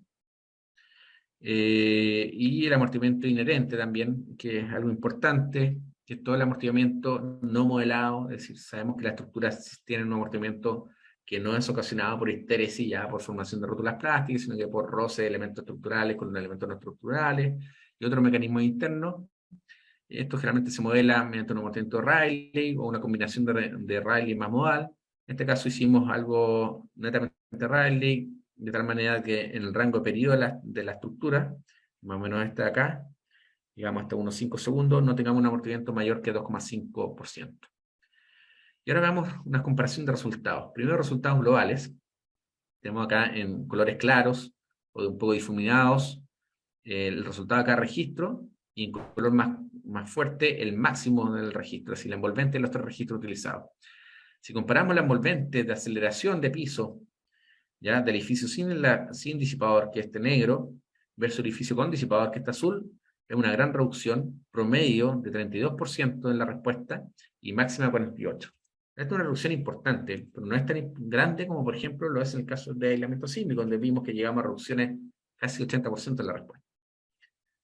En el caso de deformación máxima por piso ahora, no de aceleración, sino que de formación máxima del piso, formación neta, también vimos una reducción importante. Acá llegábamos, en el caso de la estructura sin aislamiento, a una adhería global de aproximadamente 1,7%. Eso es una adhería importante. Eso implica necesariamente incursión en el rango inelástico con seguridad, ¿ya? Y si tu estructura está mal diseñada, significa daño estructural importante. Sin embargo, acá la reducción de deformación lateral, y vamos a ver que después que eso se traduce directamente en reducción de incursión inelástica en la estructura, fue importante, casi un 67% acá de la reducción de deformación de herida del techo, llegando a heridas casi el 6 por 1000, que son heridas que usualmente coinciden con la capacidad elástica de formación que tiene una estructura de hormigón armado, ¿ya? Es decir, una estructura de hormigón armado entre el 6 por 1000 sufre poco. No, tiene una incursión básicamente inelástica pequeña, producida por el agrietamiento de hormigón, pero una fluencia muy pequeña. Acá también vimos, gracias a que los disipadores están ubicados en la planta de la estructura, una disminución de las rotaciones máximas de los pisos, del componente torsional, ya que fue aproximadamente un 40%. Vemos acá una serie de tiempo también, que no es solamente una reducción de la respuesta peak máxima, sino una reducción durante todo el transcurso del registro sísmico. Y si sacáramos acá respuesta promedio o RMS, también veríamos una reducción importante. Y ahora, como hicimos un modelo no lineal, podemos observar también de manera directa y no de manera indirecta cuánto fue la reducción en daño estructural esperado. Entonces acá vemos, por ejemplo, para distintas fibras, en caso, acá tengo el punto A y el punto B de un muro que es rectangular. Al lado izquierdo tengo las deformaciones unitarias en compresión, y al lado derecho tengo la deformación unitaria en tracción de este muro, de cada una de las fibras. Y esto derechamente nosotros lo podemos relacionar con daño estructural. Y vemos acá que la línea roja, hubo una reducción importante de la deformación unitaria del acero, y también de la deformación unitaria en compresión del hormigón. Acá vemos otro ejemplo donde la reducción es todavía un poco más, ¿ya? Es mayor. Y también vimos la reducción en el cortante de los muros, ¿ya? Donde en un comienzo esta era la capacidad que le habíamos dado a los muros mediante el enfoque prescriptivo, y lo que veíamos acá efectivamente que la demanda era mayor que la capacidad, y eso lo sabemos. De hecho la SIG lo incorporó hace poco. ¿Ya? Está el diseño por capacidad, existe el efecto dinámico que aumenta en el corte en los muros respecto a lo que nosotros estimamos con un análisis modal espectral. La norma 060, sin embargo, sí tiene el diseño por capacidad, por lo menos hace un tiempo atrás. Entonces, esto capturó que con el diseño normal nos quedábamos cortos, y sin embargo, no solamente capturó eso, sino que disminuyó finalmente la demanda a un punto casi donde tuvimos que reforzar solamente un par de muros en particular, en este caso ese en particular, que teníamos en un piso una demanda mayor que la capacidad.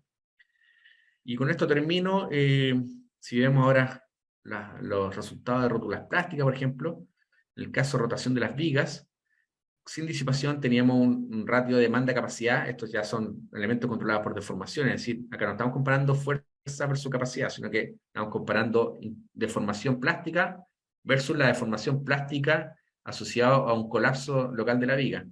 Lo bajamos 0,66, 0,28. En el caso de los refuerzos de losas y las partes de las losas que tienen a acoplar muro, la reducción fue importantísima, un 79%. También de corte en las vigas, con lo que le monté anteriormente, corte de algunos pisos, y uno solo acá que tuvimos, nos habíamos quedado en 1,21, que es ese muro ahí, que tuvimos que reforzarlo levemente. Y finalmente demanda sobre el disipador, para que tenga un orden de magnitud. En el caso del sismo diseño se formaba 4,6 centímetros, en el caso del sismo máximo 8,55 centímetros, y estas eran las velocidades y fuerzas asociadas máximas. Y eso sería todo. Estaré encantado de poder responder cualquier consulta que puedan tener.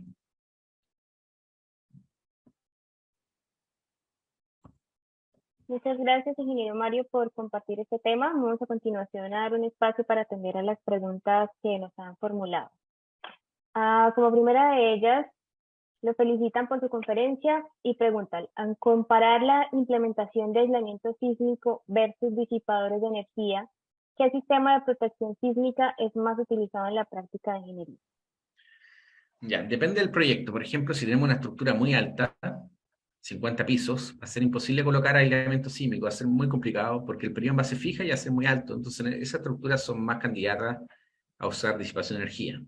A su vez, lo contrario, si tenemos una estructura de 3 pisos, pero con un contenido muy importante, por ejemplo, un hospital que necesita estar operativo después de terremoto, o cuando más demanda va a haber sobre él, son tan rígidos que pueden tener unas aceleraciones muy importantes, que pueden perder la continuidad operativa del hospital mismo, pero a su vez tienen tan poca deformación que si yo coloco disipadores, probablemente estos no trabajen, ¿ya? Y por lo tanto, en esos casos, el elemento sísmico sea mucho más eficiente.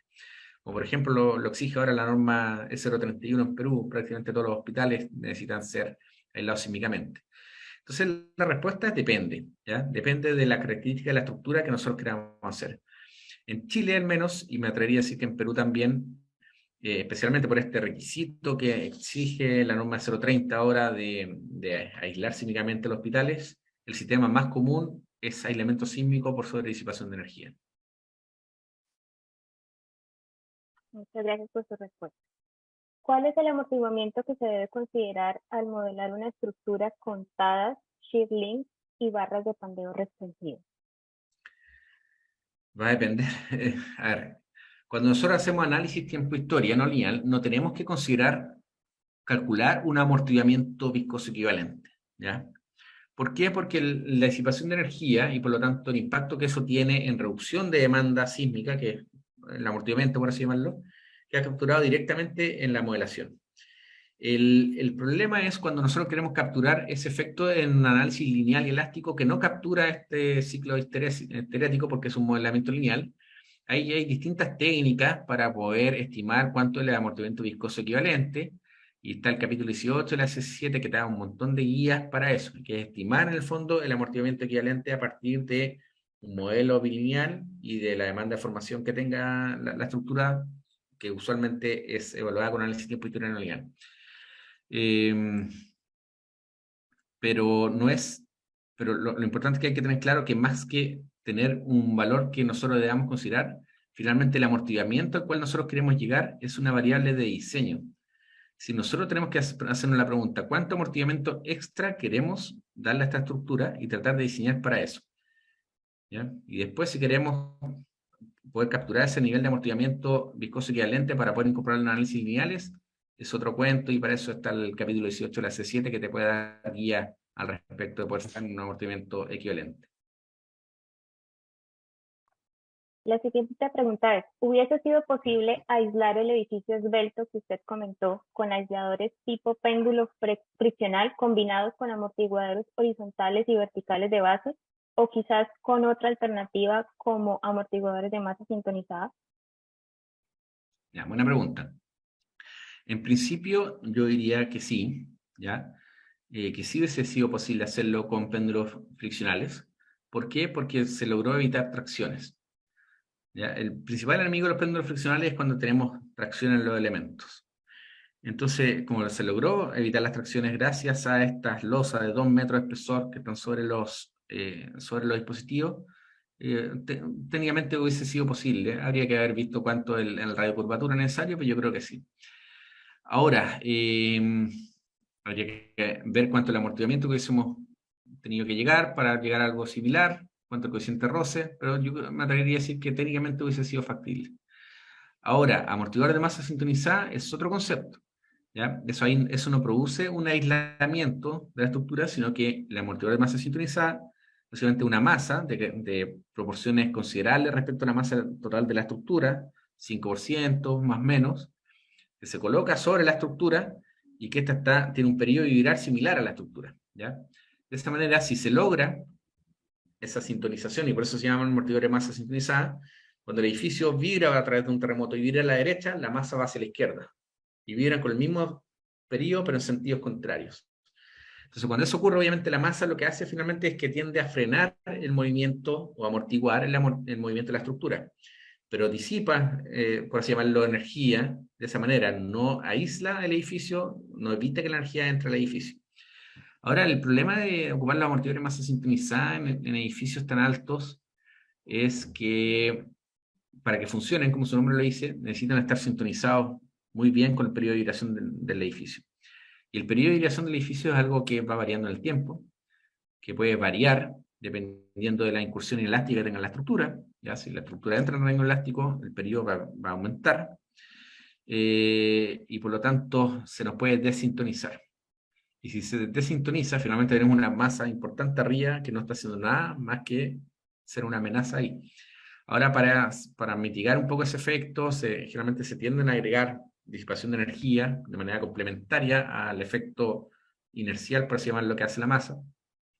Eso baja un poquito la eficiencia de la masa sintonizada, pero aumenta el ancho de banda de frecuencia en la cual la masa es efectiva. Entonces nos resguarda, de cierta manera, de no amplificar la respuesta en caso de que se nos desintonice.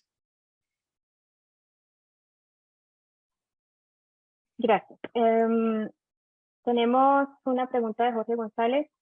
Excelente presentación. ¿Estos edificios que muestran los ejemplos prácticos han sido sometidos a algún sismo real y cómo se han comportado? Ya, el edificio Nueva Capital no ha sido sometido todavía a un sismo severo. Sí, cuando acá en 2017 estuvo el terremoto de Coquimbo, que queda aproximadamente como a 400 kilómetros de Santiago. Acá se sintió fuerte, en Santiago se sintió fuerte, y fuimos a inspeccionar los aisladores y la verdad que el desplazamiento había sido pequeño, entonces el edificio no tuvo ningún daño. Ahora sí han habido muchos edificios aislados sísmicamente que han sido sometidos a terremotos, eso de manera experimental, y han demostrado un comportamiento excelente. Y por eso siempre, después de cada terremoto importante, tanto en Japón como en Chile, por ejemplo, el aumento por usar sistema de aislamiento sísmico ha aumentado drásticamente. Antes del año 2010, donde tuvimos este terremoto 8.8 en Chile, la cantidad de estructuras con elemento sísmico era menor a 10. ¿Ya? Ahora hay más de 120. Y eso fue, la gran mayoría de esos 120 ocurrió en los años inmediatamente posteriores a este terremoto. Y básicamente, debido a que se observó de los beneficios, ya de manera experimental o empírica, mejor dicho, los beneficios de colocar aislamiento sísmico en cuanto a la respuesta estructural. En Japón lo mismo, después del terremoto Kobe. Aumentó exponencialmente la cantidad de edificios aislados. En el caso de estructuras de albañilería, que son usualmente estructuras muy rígidas, ¿es posible identificar cuál sería el sistema de protección sísmica más apropiado y sería eficiente utilizar un sistema de este tipo para estas estructuras? Sin duda alguna, en estructuras de albañilería, aislamiento sísmico, porque como bien dice la pregunta, son estructuras rígidas, entonces si nosotros buscamos darle disipación de energía, probablemente esos disipadores no van a disipar mucha energía porque necesitan un movimiento mínimo en la estructura para poder disipar energía. De hecho, uno de los primeros edificios aislados sísmicamente en Chile, que lo hizo la Universidad de Chile a comienzos de 1990 aproximadamente por ahí, el edificio de la Comunidad Andalucía. Son edificios de 4 pisos, pero cuyo primer piso es de hormigón armado y los 3 pisos restantes de albañilería confinada. Y son edificios, eran 2 edificios gemelos, uno con aislamiento sísmico y otro sin aislamiento sísmico, y están instrumentados. y se observó de manera instrumental después del año 2010 que los aisladores efectivamente fueron muy eficientes en disminuir tanto la deformación entre pisos como las aceleraciones. Es decir, todo lo que nosotros acá hablamos teóricamente fue validado experimentalmente y también en los daños que se observó en la estructura. La estructura que no tenía aislamiento tuvo daño leve, pero tuvo daño, tuvo fisuración en los muros, tuvo daño en la albañilería y el otro nada, cero daño, el con aislamiento sísmico. Juan Carlos nos pregunta por qué o cuándo se usa la combinación de aisladores de goma y deslizadores en una edificación. Ya, es buena pregunta. Generalmente nosotros tenemos, como vi anteriormente, para lograr que los aisladores funcionen bien, necesitamos que el periodo aislado sea mucho más grande que el periodo que tendría la misma estructura si le sacamos los aisladores, ¿sí? El periodo en base fija. Entonces, acá en la presentación hablé mucho de que para lograr eso necesitamos un periodo en base fija pequeño. Pero también lo otro que necesitamos es que el periodo aislado sea grande. Y el periodo aislado va a depender básicamente de la masa de la superestructura, en el caso de los aisladores elastoméricos, que usualmente no podemos cambiarla mucho, es más o menos fija, ¿cierto? Un edificio pesa más o menos 1 tonelada por metro cuadrado, aprox, obviamente depende del estándar del edificio, y de la rigidez lateral de los aisladores. Entonces nosotros también vamos a tener que colocar aisladores bajo cada columna para transmitir la carga vertical, ¿cierto? Las cargas gravitacionales. Entonces, si yo de repente tengo columnas secundarias, por ejemplo, columnas con poca carga, y coloco bajo cada una de ellas un aislador, voy a ir sumando rigidez lateral, porque la suma de la rigidez lateral del sistema completo, o mejor dicho, la rigidez lateral del sistema completo va a ser la suma de la rigidez lateral individual de cada uno de los aisladores. Entonces, si yo voy ganando rigidez lateral colocando un aislador bajo cada columna, voy a llegar con rigidez laterales totales importantes y por lo tanto mi periodo aislado va a tender a bajar. Y por lo tanto me va a costar más cumplir esta regla práctica de que el periodo aislado tenga que ser 2,5 a 3 veces el periodo en base fija para que el sistema funcione bien. Entonces, ahí en algunos casos lo que conviene es en algunos donde la carga axial sea menor, por ejemplo, columnas que soporten 1 o 2 pisos, sacar un aislador y colocar un deslizador plano.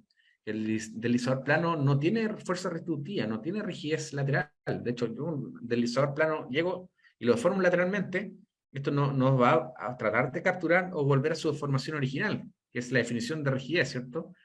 Que es lo que busca hacer un resorte. Entonces, de esa manera, yo puedo, en algunos casos, poder lograr que mi periodo aislado aumente. Eso número uno, y segundo, también me sirve para disipar energía. ¿Ya? El problema es que si coloco muchos deslizadores, pierdo capacidad de restitución, y las normas también exigen una capacidad de restitución para evitar que la formación remanente pueda ser muy grande.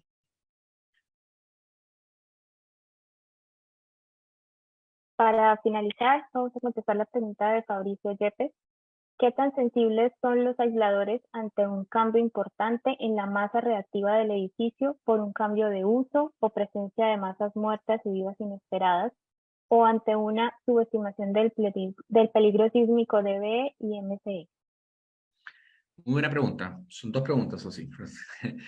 Vamos a la primera. A ver, sí, nosotros tenemos que tratar, si tenemos mucha incertidumbre en la posición de la masa, ¿ya? Ahí conviene mejor usar sistemas friccionales, sin duda alguna, porque sabemos que su fuerza lateral siempre va a estar, va a seguir un poco al ser proporcional al peso, a la carga vertical que le llega, su resultante, su centro de rigidez va a tender a seguir al centro masa. Entonces, si el día de mañana hay un cambio de uso en la estructura y se tiende a cargar más el centro masa hacia un lado, ese cambio de uso o la centro resultante va a tender a seguirlo para allá. Sin embargo, eso no implica que sean inmunes, por así llamarlo, los cambios de uso. El cambio de uso por sí solo puede aumentar las fuerzas axiales a niveles mayores a la admisible de los dispositivos. Y eso aplica tanto para los friccionales como los no friccionales. ¿Qué cosa en el caso, por ejemplo, los elastoméricos que nos pueden proteger para eventuales torsiones que se pueden generar debido al cambio de uso? Obviamente tener una rigidez torsional adecuada, ¿ya? Yo mostré dos ejemplos. Uno, acá hemos tenido las mismas propiedades globales del sistema de aislamiento, la alternativa A y B, si se acuerdan. La A tenía una rigidez torsional mucho mayor. Entonces, obviamente la A está mucho más protegida desde un punto de vista de desplazamiento máximo, de formación máxima de los aisladores, que la B, debido a que tiene una mayor rigidez torsional. Por lo tanto, si el día de mañana tenemos una mayor excentricidad de la ubicación de la masa debido al cambio de uso, esa estructura va a estar mejor preparada para esa eventualidad. Pero independiente de eso, en ambos casos, lo que yo recomiendo es que cualquier cambio de uso tenga que ser evaluado por un especialista. Muchas gracias a nuestro conferencista por su presentación y a todos los que nos acompañaron. Han quedado varias preguntas sin contestar, pero en honor al tiempo, finalizaremos la sesión el día de hoy. Sin embargo, aprovechamos para invitarles a profundizar en este tema mediante el curso impartido por el ingeniero Mario Lafontaine, con inicio el mes de noviembre. Les invitamos a seguir conectados con las redes sociales de Yachay para estar informados de este próximo curso, de otros cursos y conferencias que vienen próximamente. Muchas gracias, ingeniero Mario. Así que muchas gracias a ustedes por la invitación.